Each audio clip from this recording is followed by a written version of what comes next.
Welcome to my channel. I'm Elizabeth Liz Machette, and we are the Astrology Star Sisters. And our topic today is planet stationing for March of 2026. My colleague and friend and fellow astrologer, Madam Simon, is joining me today. Hi, Simon. How you doing? Oh, pretty good. How are you, Liz? Good, good. I got a lot done today, and that feels really good.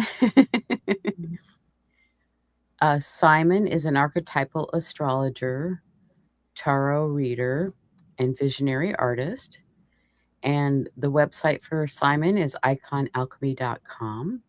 I'm an astrologer, author, intuitive, and tarot reader, and my website is alightpath.com. So, planet station retrograde or direct for March. On the 10th, we have Jupiter stations direct in Cancer, and on the 20th, Mercury stations direct in Pisces. And we have this beautiful photograph here that Madam Simon took, and I'll let her tell you about it. So I took that actually back in, let me think, a year or two ago in Issaquah, Washington, right around this time of year. So I thought it was appropriate for our show today. Thank you. So Jupiter stations direct on March 10th at 15 degrees Cancer in 5 minutes. And that will happen at 8:30 p.m. Pacific Standard Time and 11:30 p.m. Eastern Standard Time. And it's going to be daylight time because we're switching to daylight. So sorry that I missed that this time. That happens when we change. Yeah, and I never adapt well to the change. Um, Jupiter rules Sagittarius and Pisces. Pisces traditionally, and then it's the largest planet in the solar system, known as the King of Planets. It's a gas giant, has 95 named moons, has faint rings around it, a strong magnetic field, and orbit of Jupiter around the sun is 11.86 years. Do you have anything to add to this part? No. Jupiter stationed retrograde back. No, that's incorrect. It wasn't November. Oh, it was November. November 11th, 2025 at 6 degrees Cancer in 51 minutes. And now Jupiter stationing direct. That's not right. I was like, it cannot possibly have been at 6 degrees of Cancer. I know. I want to say it You was can see around this. 22, and I just don't have my book handy for me to look it up. But Yeah. Jupiter's in Cancer from June 9th of 2025 to June 29th of 2026. Yeah, I think when it's stationed, it would have been past 24 degrees, I think. And the reason I say that is because it's stationed. When it's stationed, it was in the square to Chiron that it's been off and on with. So, I believe you're right. Thank you for that. So, Cancer, a little bit about the sign Cancer.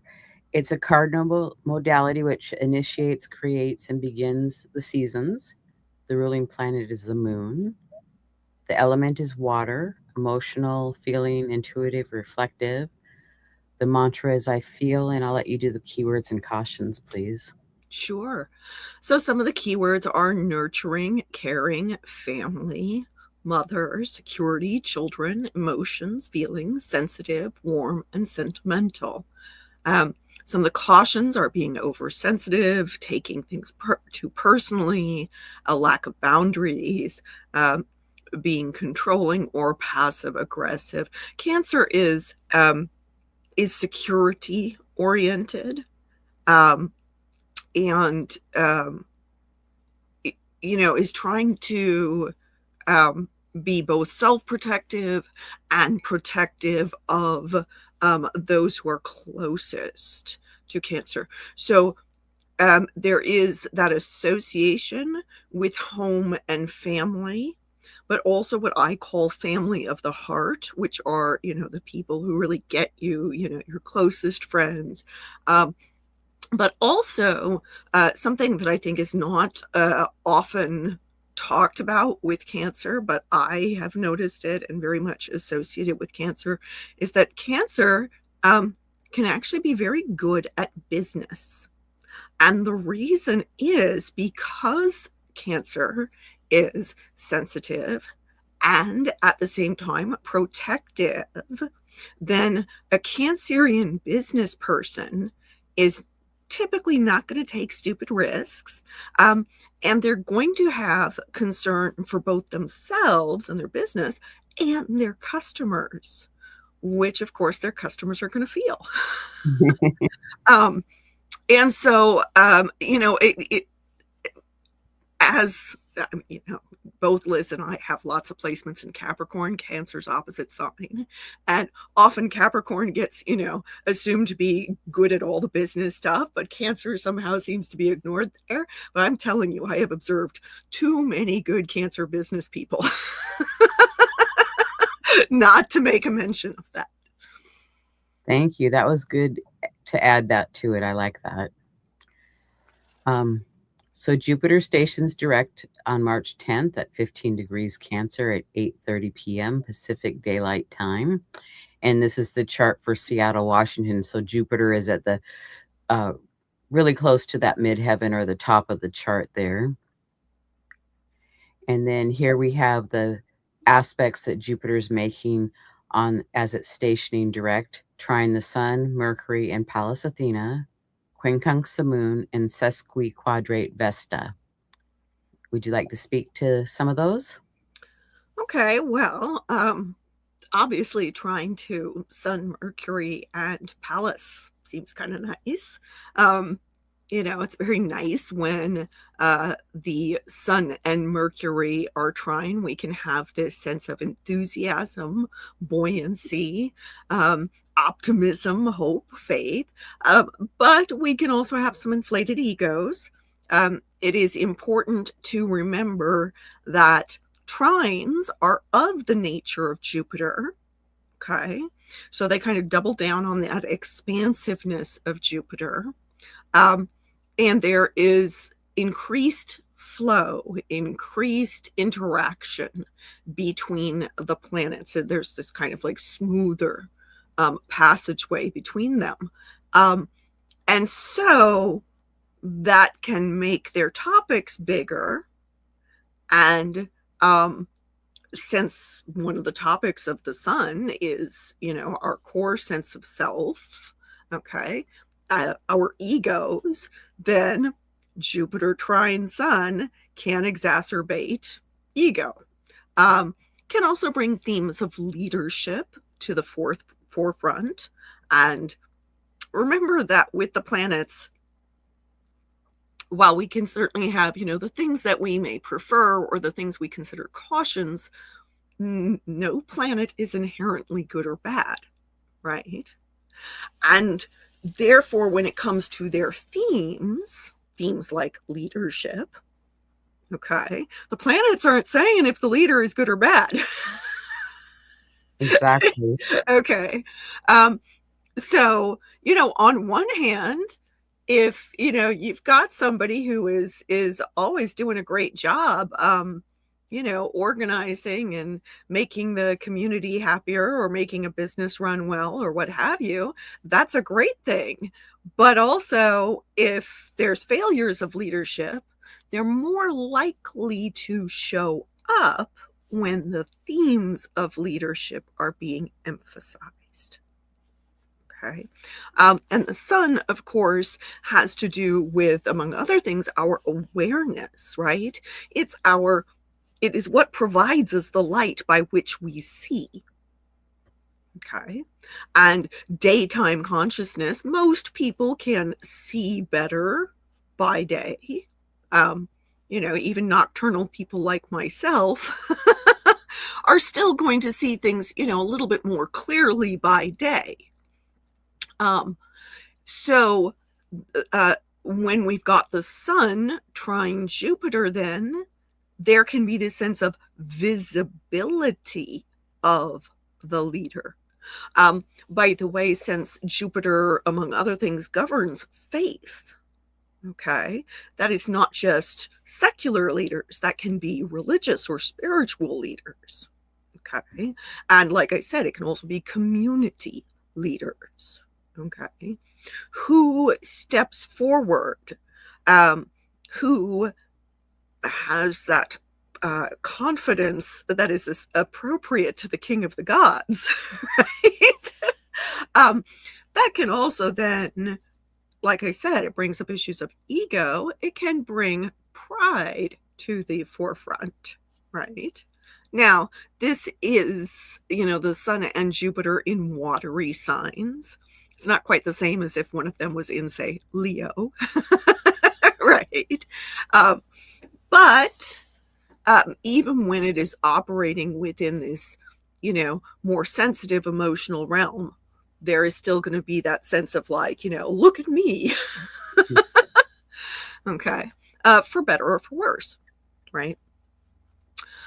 Now, traditionally, Jupiter rules Pisces. Modern astrologers will say that Neptune rules Pisces, but I'm a stodgy traditionalist, so I'm going with Jupiter's rulership of Pisces. And so that means, among other things, that Mercury, who is still retrograde, is answering to Jupiter. And remember that whatever Jupiter touches, Jupiter makes bigger.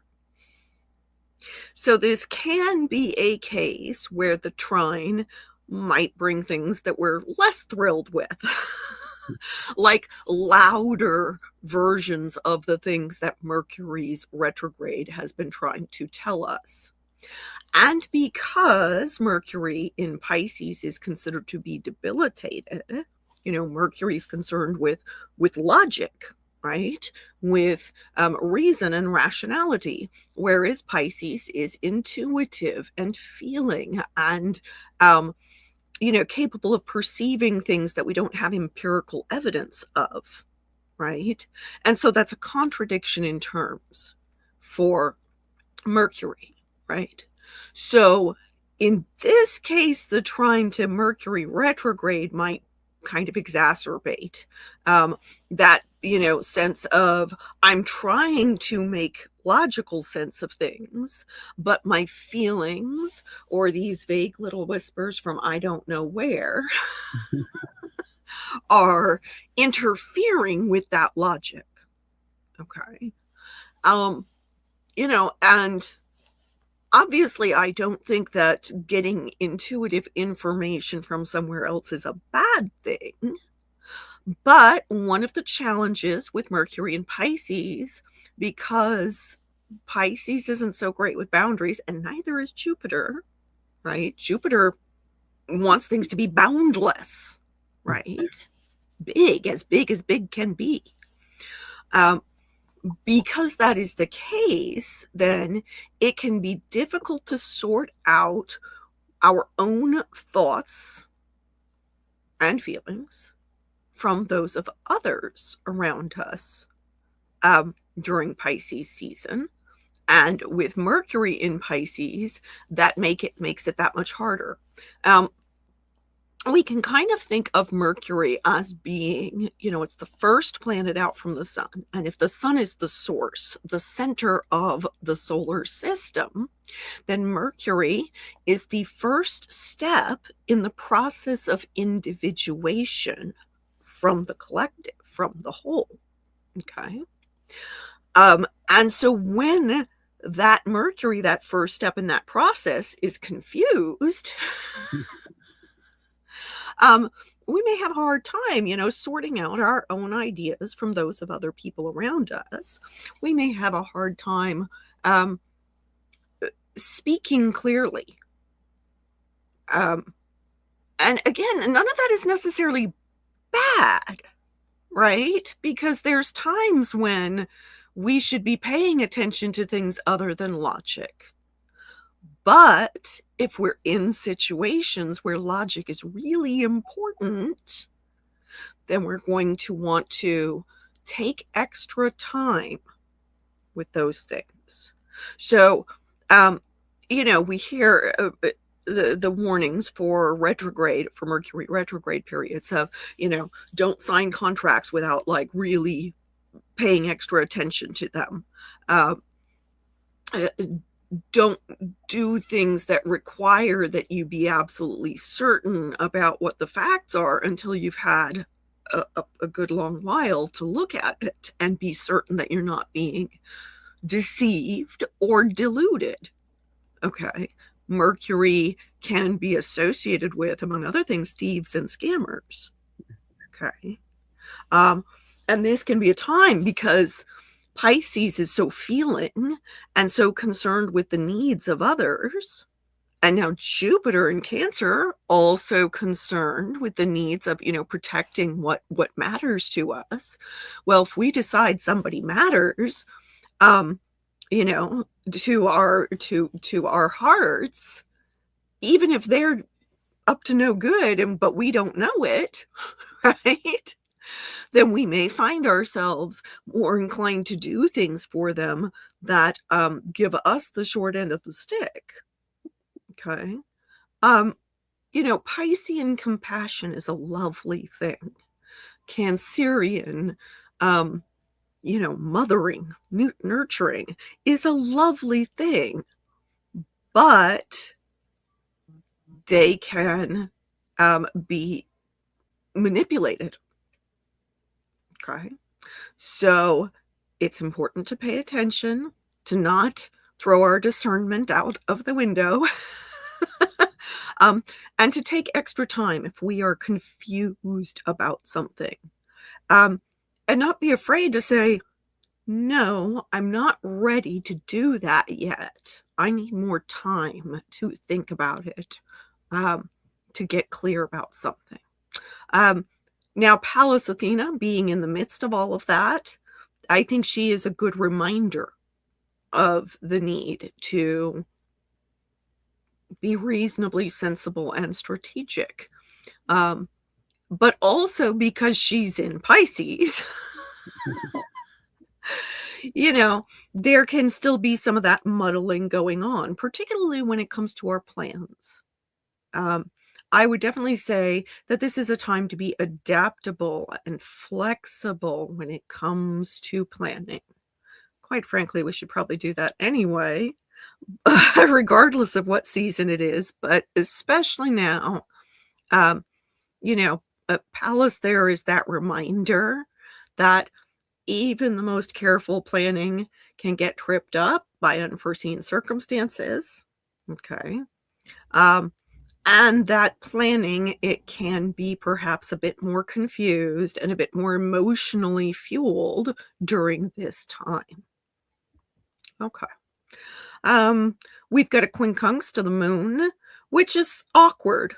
The moon, a quincunx is already awkward, but the moon rules Cancer, where Jupiter is. And what does help this is that these two are in mutual reception because Jupiter rules Sagittarius, where the moon is, right? And so even though they're in this position where they're like, I don't quite understand you, right? But you're in my house, I'm in your house, we are honored guests in each other's homes. We do have a relationship, it's just kind of wonky at the moment. And I think that is it's kind of sweet in a way, because real relationships do get a little wonky from time to time. There are times, like, no matter how much we love somebody, no matter how much we're used to feeling like they get us and we get them, there are going to be times when we just don't understand what the heck's going on with them. Okay. We are each individuals with their own quirks. And sometimes those quirks are not going to make sense to somebody else. And yet at the same time, we can still say, you're my friend, you're my loved one, I care about you. I'm still going to try to figure out a way to get your needs met as well as my own. With the quincunx, there can be that kind of seesawing back and forth. to try to tend to each planet's needs or the needs within each area of life that those planets are touching, right? So, yes, a little awkward, but also kind of cute. So, let's see, the one last thing is, of course, our sesquiquadrate to Vesta. Miss Vesta. So actually what's kind of interesting here is that we don't have it showing in this chart, but I know for a fact, because I've been looking at this a lot lately, as Liz knows, I do some work with the trans-Neptunian objects and centaurs, all of the other like bodies floating out in the solar system, particularly the ones that are past Neptune. And there is a whole cluster of trans-Neptunian objects that are hanging out right around between 0 and 2 degrees of Sagittarius. 4 in particular that I can think of: Ceto, which is a binary with Phorcys, Deucalion, Giovanna, and Typhon. Ceto is named for the sea monster who was going to devour Andromeda in the Perseus and Andromeda myth. Interestingly enough, the Saturn-Neptune conjunction that we had recently occurred within the constellation Cetus. Okay. On the fixed star, I think it's Deneb Kaitos. And so we're getting like double sea monster energy there, right? But it's sea monsters in fiery signs, right? So it's like something kind of, strange and a little oogity boogity, but it has to do with our actions and our spirit and our courage and our faith, our ideals. Okay. And confronting our inner sea monsters, particularly when it comes to what are the actions we're going to take or the faith that we're going to hold, the ideals we're going to hold, I think is a useful kind of thing to consider. And so, we got to try in between those. But we've also got at that 2 degrees of Sagittarius, right? That therefore, 0 to 2, like I said, that is squaring that Vesta in Pisces. And so it's forming a Taurus hammer with Jupiter. Okay. Let's see, the others in that cluster, Deucalion, is sort of a Noah-like figure and can be looked at as having a backup plan. Deucalion's useful for that. So particularly in that square to Vesta, okay, Vesta is our focus, our sacred fire, watery place here. The fire of home and hearth, but also because she's Vesta and she's the Roman version of that goddess, that makes her, a guardian of the sacred fire of the empire. Okay, so we may see some clash between ideals and what is being done on the larger scale. Okay, personal ideals versus the ideals of country or what is fueling a large group of people at this time, right? Let's see, Giovanna is associated with spring and the herb mullein, as I recall.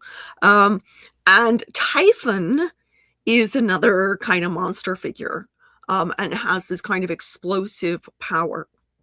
Okay. So squaring off against Vesta then, it's like we've got these, in the trans-Neptunian bodies, they're way out like around Neptune, Pluto, that area. Okay. And we've been finding a whole bunch of them over the past 20 years. There's just been this explosion of finding them. Okay. And we can look at those outer solar system bodies as being elements of our consciousness that humans were not yet really ready to address until we started finding these outer planets, right? And so I feel like that Taurus hammer then can have to do with, like, both what is our individual and collective focus. Where are those challenges um, between those bodies and those ideas, those concepts, a backup plan, um, things that look like they might be threatening or monstrous within our own ideals, okay? But also the promise of spring, the promise of new life, right? And those are going up against challenging Vesta, challenging um, that focus, but also that motivation on that larger scale. And the two of those, that square then, that's feeding into Jupiter. And remember, what are Jupiter's concerns? Faith and hope, yes, ideals, religion, spirituality, those are all part of Jupiter, but in particular, leadership. Mhm. Okay. And how are we showing up to take a stand if need be, or to simply, like, again, help protect those who we care about by being leaders? And again, remember what I said about Cancer being good business people. That also reminds us of the need for leaders within business who act like stewards of their community rather than just like lording it over people. Okay. So I find that very interesting, this Taurus hammer. It puts a lot of pressure on leadership and really is asking us to consider what are our individual ideals, what are the ideals of the groups that we associate with.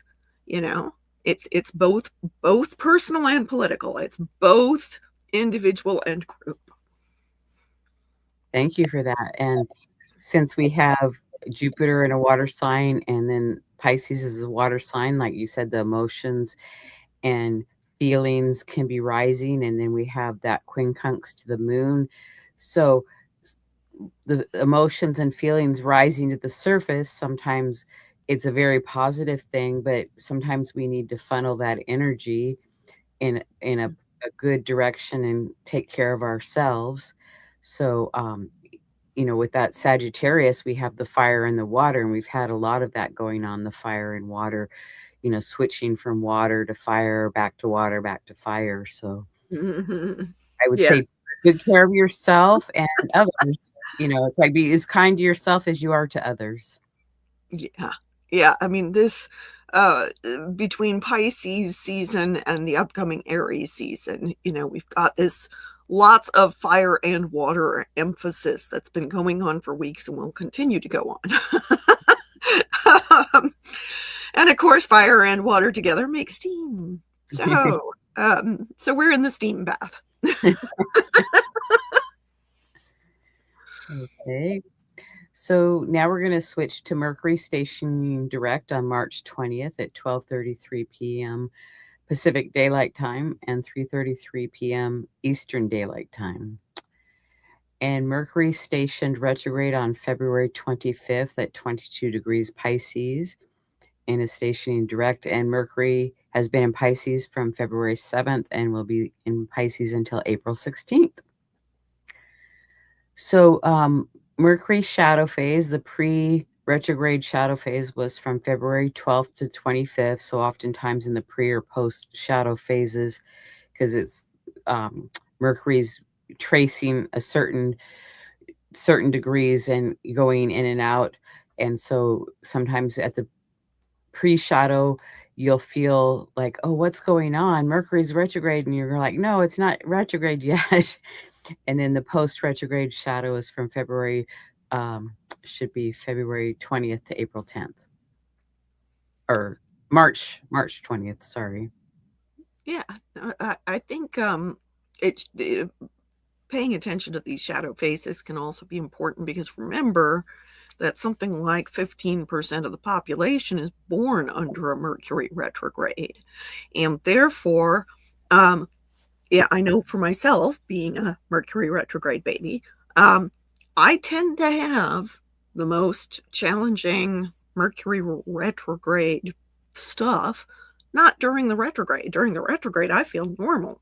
It's the rest of the time, the shadow periods where I'm struggling in particular.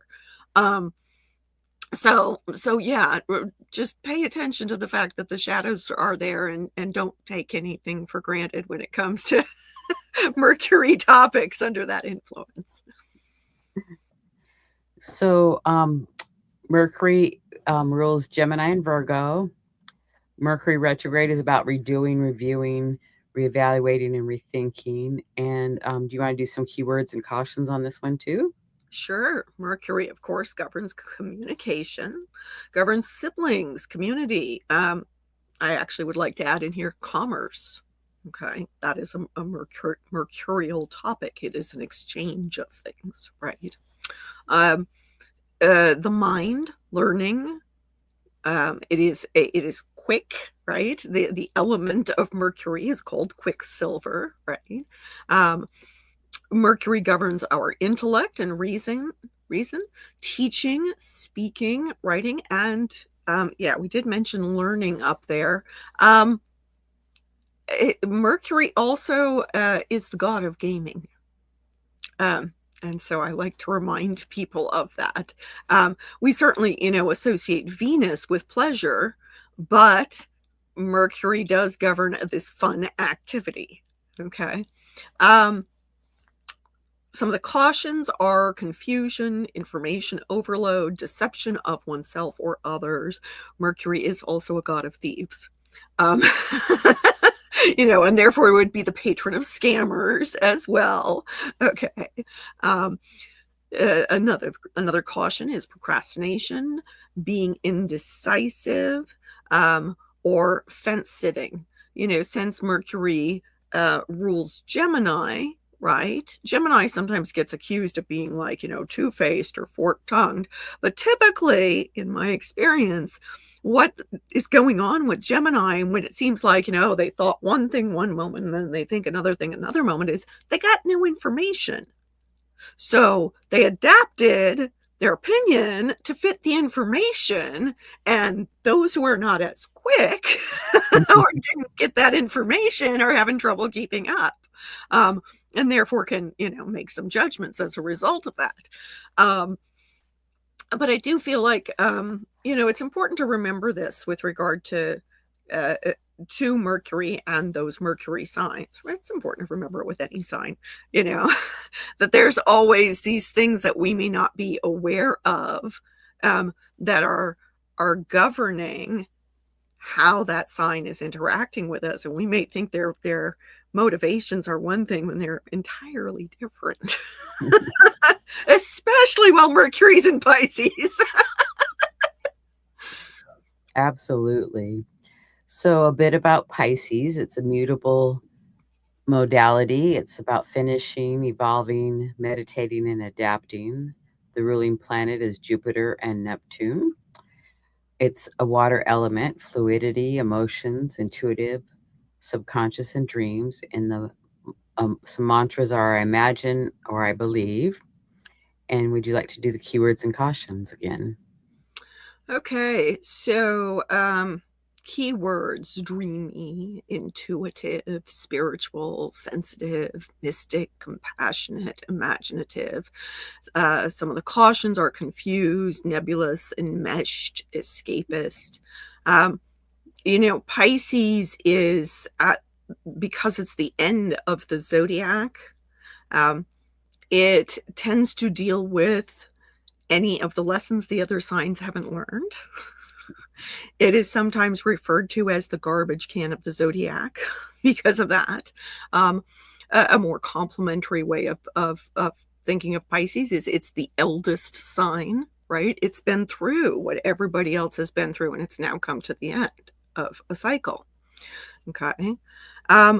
But because it is compassionate, because it is emotionally sensitive, there can be a tendency to become a victim. Okay. There can be a self-pitying quality that we sometimes get with that, but also like there's a self-sacrificing quality that we sometimes see with Pisces. So I've also heard it referred to as the doormat of the universe. Okay. This is not to encourage one to become a doormat. Okay. But to be aware of that like tendency to put others first, which can be lovely, but if we're not getting our own needs met, then there can be resentment as a result.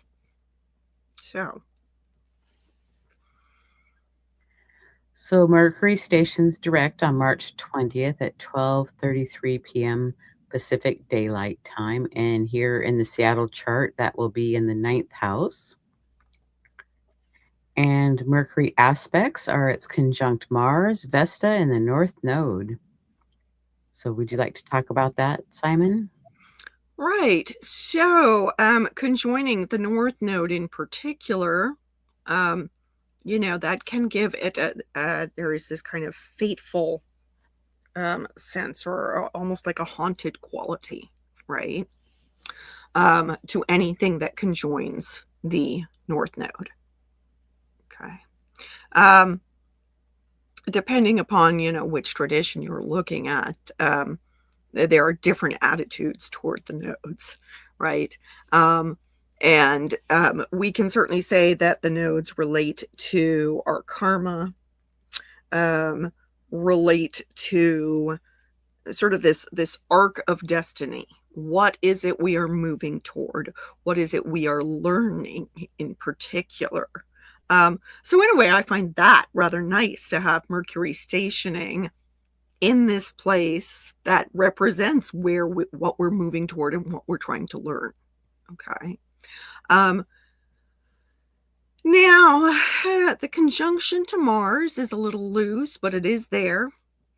When Mercury conjoins Mars, that can make our thinking bolder, more courageous, but also more impulsive. It speeds things up, okay, which has its issues. One thing that I actually associate that with is when your mouth runs ahead of your brain, or vice versa, right? And things get kind of garbled because of that. Do remember that anytime a planet stations, its themes are emphasized. And so that doesn't mean, like the Mercury retrograde is now instantaneously over. Its themes are emphasized, are big on this day. So we can actually get like a greater degree, a higher amount of Mercury, things that we associate with Mercury retrograde, and including snafus. Okay. The conjunction, again, loose, but still there, conjunction with Vesta. Vesta does help us with our focus, which is nice when we're dealing with Mercury topics, right? That can be useful. May help to kind of bolster Mercury a bit while Mercury is still debilitated because still in Pisces. Okay. And the sandwich between the two, I do find interesting. Both Mars and Vesta are associated with focus. Okay. Just different kinds of focus, basically. That all said, I do think that the conjunction with Mars can be a recipe for increased auto accidents in particular, or other moving vehicle accidents. Also, if you're operating any kind of like big or heavy machinery, this is a time to be extra careful. Okay. To double check things. If you're operating some big machine and, there is something that could make it go wrong if you don't check it beforehand, you are more likely to be absent-minded, for example, under a Mercury in Pisces transit of any kind, right? But especially while it's stationing.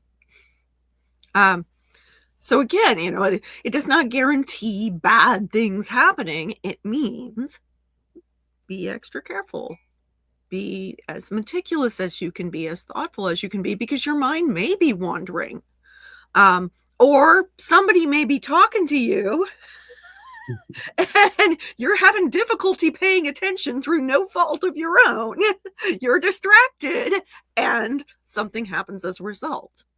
Okay. So,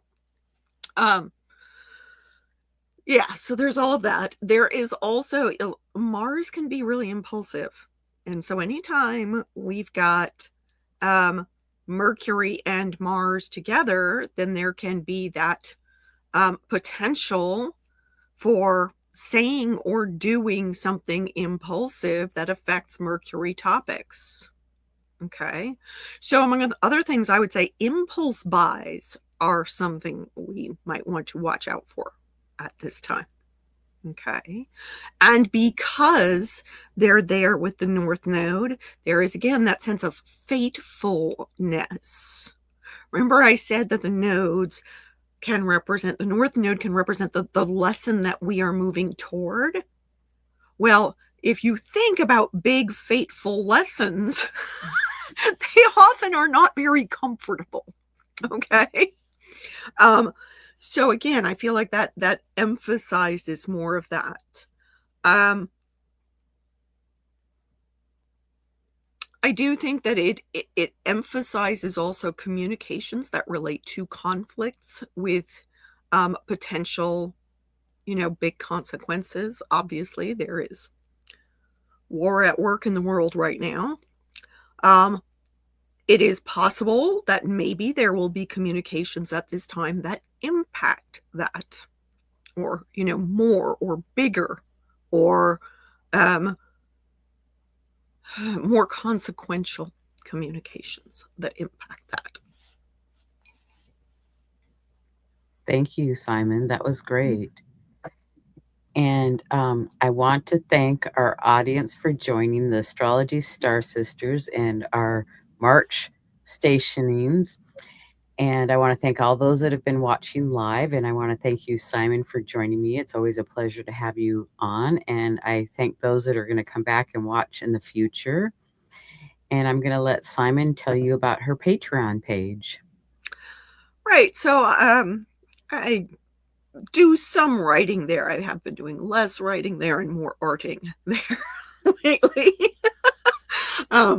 But I do artwork that is based in astrological transits. And I kind of talk to my patrons about that, about the transits that are going on, and I show them some of the process and all of that. As well as creating custom astrological art for my patrons, specifically based on their own personal astrology. So if that sounds like something you'd be interested in, I'd love to see you there. And at Like Liz, I am a consulting astrologer. And so if you are interested in scheduling a consultation, my website is iconalchemy.com, and you can find my scheduling availability there, as well as, information about the events that I sometimes do. I sometimes do both astrology and tarot readings at live events. So all of that can be found on my website. Thank you. And I do consultations, have a newsletter, and you're watching my YouTube channel, and I'm on Blue Sky and Instagram. So give me a like, join me there. I'd like to see you. And there's always upcoming shows each week, 1 or 2 every week. And then there's lots in the archives to go back and enjoy. So enjoy.